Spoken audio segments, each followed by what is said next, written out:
बांकीपुर विधानसभा उपचुनाव में उम्मीदवारों और राजनीतिक कार्यकर्ताओं का शोर भले ही बहुत सुनाई दे रहा हो, पर मतदाता केंद्रों पर मतदाताओं का उत्साह वैसा दिखाई नहीं देता। सुबह 7 बजे मतदान शुरू हुआ, मगर सुबह 9 बजे तक केवल 4.61%, 11 बजे 11.50% और दोपहर 1 बजे तक करीब 20% मतदाता ही वोट डालने पहुंचे। और अभी दोपहर 4 बजे तक भी मतदान का प्रतिशत 30% के आसपास था। यानी मतदान समाप्त होने से केवल 2 घंटे पहले तक भी बांकीपुर के लगभग 3/4 मतदाता घरों से बाहर नहीं निकले।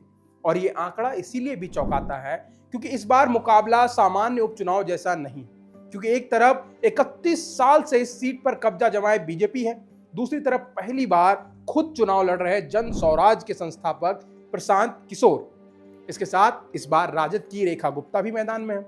इसके बावजूद चुनावी चर्चा मतदाताओं को बूथ तक नहीं खींच पाई और बांकीपुर का दिलचस्प ट्रैक रिकॉर्ड रहा है।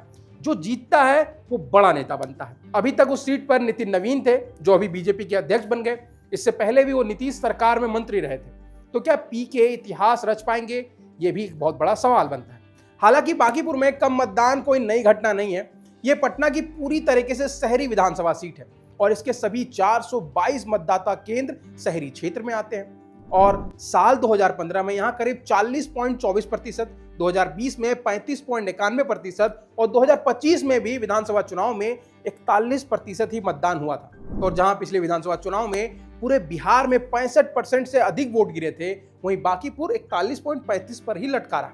इस सीट पर अगर जातीय समीकरण की बात करें तो इस जातीय समीकरण का आधार केवल बीजेपी ही नहीं बल्कि एनडीए के साथी दल मसलन जदयू, हम, रालोमा और लोजपा आर का कमोबेश समीकरण सा बनता है। इसलिए हाजन बीजेपी का सवर्ण और वैश्य, जदयू का लव कुश और अति पिछड़ा, हम और लोजपा का दलित वोट और रालोमा का कुशवाहा वोट का समीकरण भी जीत का मार्ग प्रशस्त करता है।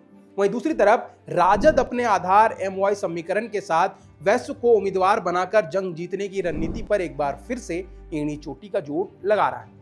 इसके बाद अपना वोट का सूखा खत्म करने के लिए जन स्वराज के नायक प्रशांत किशोर भी लगे हुए हैं।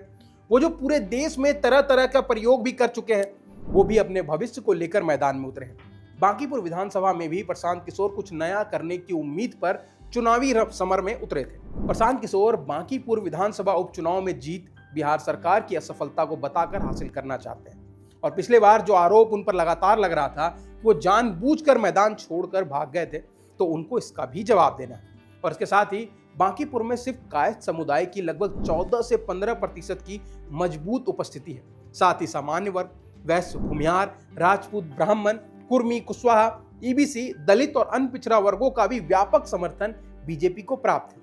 और भाजपा का विकासवादी एजेंडा जाति से ऊपर उठकर सबका साथ सबका विकास का भी मंत्र देता है। अब सबसे बड़ा सवाल है कि इतने कम मतदान का फायदा किसको होगा। सामान्य चुनावी गणित कहता है कि कम मतदान का लाभ उस पार्टी को मिलता है जिसके पास सबसे मजबूत संगठन और सबसे वफादार मतदाता हो। इस मामले में पहली बढ़त भाजपा के पास दिखाई देती है।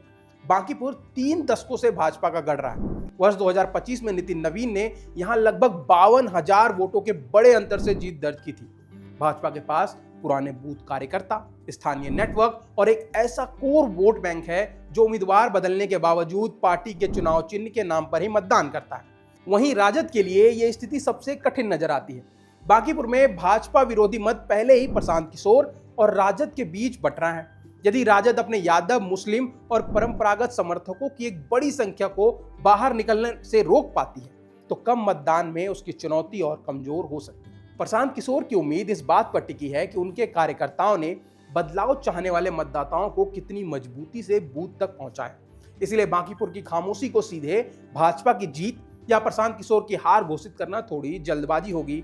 पर देखना दिलचस्प होगा कि 3 तारीख को किसका विजय रथ अंतिम पड़ाव तक पहुंचता है। अब आपका इस विषय पर क्या राय है, कमेंट सेक्शन में हमें जरूर बताइए। और अगर आपको वीडियो पसंद आया है, उसको लाइक करें और ऐसे ही वीडियोस के लिए सब्सक्राइब करें बजरबट्टू दुनिया को।